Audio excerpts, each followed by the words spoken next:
Welcome to the teaching module for Viva Spanish language program.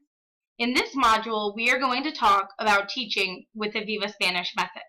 We won't get into specifics about the curriculums just yet, but rather we will be reviewing the tips, tricks, methods, and learning environment that we promote at Viva Spanish.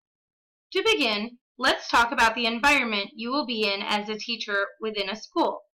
You will be a part-time teacher at each of your schools, meaning that you will not be there as often as the full-time staff. Even still, we recommend that you try to develop relationships with the other teachers in the school. Taking the time to sit and have lunch or coffee in the teacher's lounge can go a long way to build relationships. In the experience of Viva Spanish language programs, the teachers who build relationships with homeroom teachers tend to have more support and assistance when it comes to discipline, as well as students doing the work assigned out of the classroom. Viva Spanish language programs, in an effort to help with this, will provide $10 per year delivered in your first paycheck of the school year for you to purchase cookies or donuts to share with your fellow staff. Leave a note to let them know that they are from you. Overall, building these relationships will make your experience at the school much richer and more enjoyable. We also encourage you to engage with the different specials teachers throughout the year. For example, the week that you teach your students about the Mexican holiday of Day of the Dead, coordinate with your school's art teacher so that the students can do a Day of the Dead craft the same week. It is a great way to reinforce the learning from Spanish class, and the principals love to see their specials teachers working together. Now, let's talk about the learning environment of your classroom. At Viva Spanish language programs, we want to create a classroom environment where all students are appreciated and valued. The atmosphere should be non-threatening, meaningful, and calm. Students react best to a fun classroom full of positive reinforcement and relatable topics.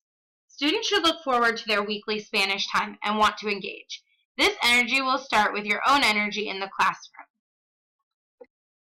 Here are some of the behaviors that help to achieve this learning environment. Extensive use and examples of the Spanish language in the classroom. Continual positive reinforcement. Low stress correction of student errors through modeling and by example. Meaningful communication through activities, learning games, short questions, and comments about everyday activities, in-class recognition of birthdays, achievements, and other events that are important to students. A nurturing and positive attitude towards students' efforts and toward the language itself and the culture of which it is a part. A stimulating, flexible agenda in which students are actively participating in the communication process throughout the class period. In short, a learning environment is created in which the language directly relates to the students and their surroundings and reflects their needs, interests, and everyday lives. The study of Spanish is an opportunity for students to expand their thinking process and challenge their abilities to communicate in new environments. This is the wonderful process that you will be a part of as a Viva Spanish teacher. Another key element to establishing your learning environment is the interactions and words that you use with your students. Students should never be publicly humiliated or embarrassed. Encouraging and positive language should always be used. Never discuss a child's grade or grades during class or around fellow classmates. Do not compare students, as each child is special in an individual way. Favoritism should never be shown in the classroom. When discipline becomes necessary, pull the student aside to speak with them about their behavior. We will discuss behavior more in the coming modules. However, these are some good guides. Next, let's talk about some of the goals that you should work to achieve throughout your school year. Our goals are divided by elementary and middle school, as obviously the younger students will have more limited ability than those in the older grades. In the elementary level, our goals include to expose students to Spanish language and culture, to increase the interest, motivation, and confidence of students learning the language, to make the language meaningful and enjoyable for students, and to develop speaking and listening skills in Spanish. At the middle school level, our goals build on the elementary school ones.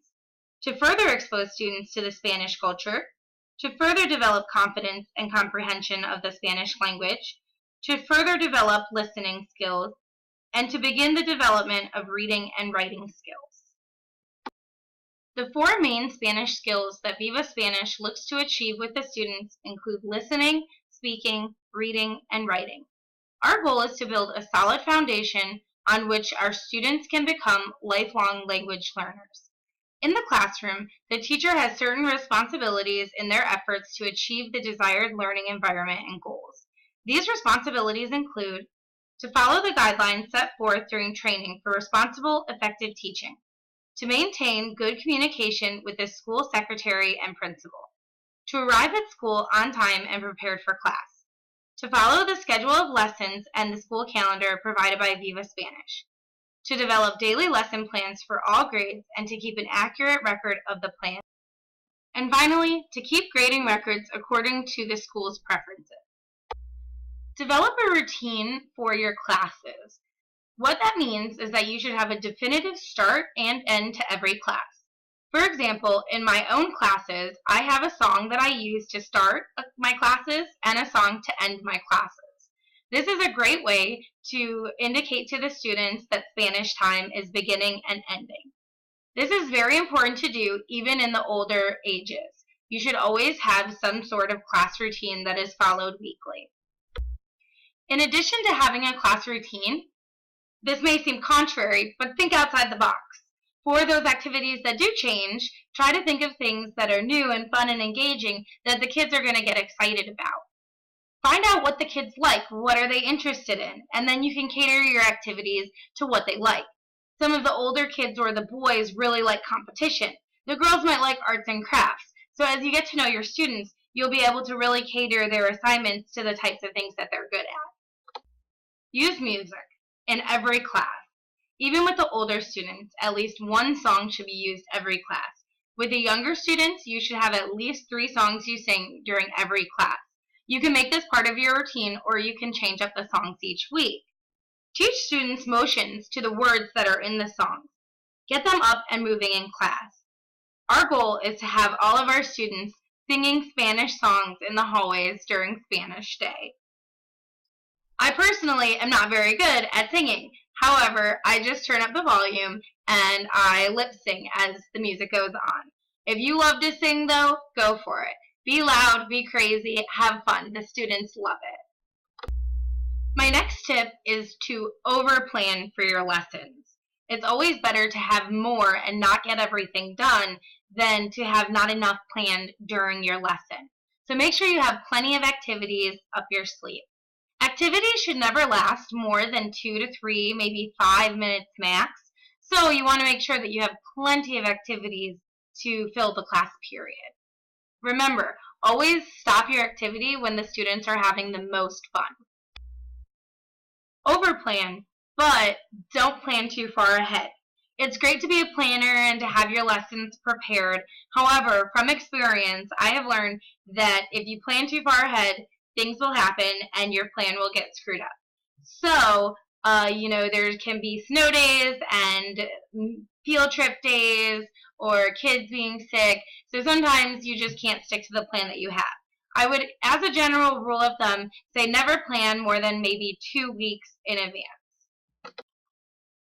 Don't forget to use your resources. In addition to having access to Viva Spanish Teacher Talk on the Facebook page, as well as having the resources that are provided, the materials, the books that have different activities in them, your greatest resource is me.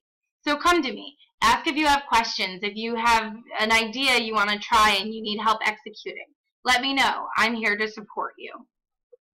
And my final bit of advice for being an amazing Spanish teacher through Viva Spanish language programs is to have fun. Sounds cheesy, but it's the most important guideline I have.